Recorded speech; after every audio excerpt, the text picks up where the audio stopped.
هل لإقامة منتهى للمرة الثالثة هل يحق لرجل الأمن يقبض عليه؟ ولله الحمد حنا نعيش في ظل دولة ولاة الأمر حفظهم الله حريصين كل الحرص على حريات الأفراد سواء كان مواطنين أو مقيمين. ولي مقطع سابق ذكرت فيه بأن ليس من حق رجل الأمن القبض على المقيم بسبب انتهاء إقامة، ولكن اللي كان انتهاء الإقامة للمرة الثالثة الآن هذا يعتبر سبب موجب للقبض على المقيم حتى يتم إبعاده. تو اس ویڈیو میں سعودی وکیل سے سوال پوچھا گیا ہے کہ اگر ہمارا اقامہ ایکسپائر ہو یا ہمیں اقامہ ملا ہی نہیں ہو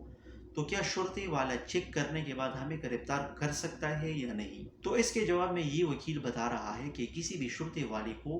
اقامہ ایکسپائری پر کسی بھی غیر ملکی باشندے کو گرفتار کرنے کی اجازت نہیں ہے، اور نہ ان کو یہ اختیار حاصل ہے کہ اگر کسی باشندے کا اقامہ ایکسپائر ہے آپ ان کو گرفتار کر لیں، لیکن شرط یہ ہونا چاہیے کہ آپ کا صرف اقامہ ایکسپائر ہو، اس کے علاوہ آپ کے اوپر کوئی دوسرا کیس وغیرہ نہیں ہو۔ تو یہ سب سے اہم خبر ہے اور یہ آپ کا بنیادی حق بھی ہے کہ آپ کو اس حوالے سے معلوم ہونا چاہیے۔ یا تو لوگ سنتے نہیں ہیں یا لوگوں کو قانون کے بارے میں معلوم نہیں ہوتا ہے۔ اگر آج سے 4-5 سال پہلے کی قانون دیکھا جائے تو اس میں یہ تھا آپ کا اقامہ ایکسپائر نہیں ہونا چاہیے تھا۔ اس کے علاوہ اگر آپ کے پاس اقامہ نہ بھی ہوتا تھا تو اگر آپ کے موبائل میں اس کی فوٹو کاپی ہوتی تھی یا جیب میں اس کی فوٹو کاپی بھی ہوتی تھی تو اس سے کام چل جاتا تھا۔ اس کے علاوہ اگر آپ کا اقامہ ایکسپائر ہوتا تھا اور آپ کو شرطی والا پکڑ لیتا تھا، چاہے آپ سعودی عرب کے کسی بھی شہر میں موجود ہوتے تھے اور آپ کو پکڑ لیا جاتا تھا یا چیکنگ کے بعد آپ کا کوئی سٹیٹس وغیرہ شو نہیں ہوتا تھا، تو آپ کو وہیں سے گرفتار کر کے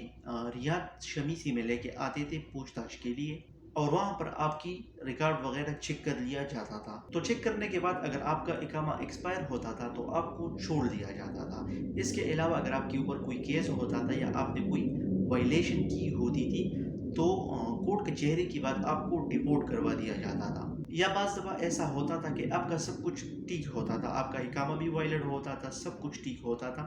لیکن جب آپ کو چیک کیا جاتا تھا تو ان کے سسٹم میں آپ کے ڈیٹیلز نہیں آ رہا ہوتا اور وہ یہ سمجھتے تھے کہ اب یہ بندہ اللیگل ہے، تو آپ کو اسی جگہ سے اٹھا لیتے تھے چاہے آپ جس جگہ پر بھی ہوتے تھے، اور آپ کو ریاض شمیسی لے کے آ جاتا تھا اور وہاں پر آپ کی چیکنگ ہوتی تھی۔ اس کے بعد پتہ چلتا کہ یہ بندہ لیگل ہے یا اللیگل ہے تو آپ کو چھوڑ دیا جاتا تھا۔ تو ابھی آپ کو یہ بات یاد رکھنا چاہیے کہ اگر آپ کا اقامہ ایکسپائر ہے تو آپ بے فکر رہیے، آپ آسانی سے کسی جگہ پر بھی ٹریولنگ کر سکتے ہیں کیونکہ آپ کو ابھی گرفتار نہیں کیا جا سکتا۔ لیکن آپ کو ایک بات یاد رکھنا چاہیے کہ اگر آپ کا اقامہ ایکسپائر ہے تو اس کا یہ مطلب نہیں ہے، کیونکہ آپ جتنا اقامہ ایکسپائری کو ڈیلے کرو گے اتنا ہی آپ کے اوپر جرمانہ آئے گا۔ بات کرنے کا مقصد یہ تھا اور ویڈیو بنانے کا مقصد یہ تھا تاکہ آپ کو پتہ چلے قانون کے بارے میں کہ اگر اب آپ کا اقامہ ایکسپائر ہو جائے تو پولیس کے پاس اتنا اختیارات نہیں ہے کہ آپ کو گرفتار کر دیا جائے، لیکن اس کے علاوہ اگر آپ کے اوپر کوئی کیس وغیرہ ہو یا کوئی وجہ ہو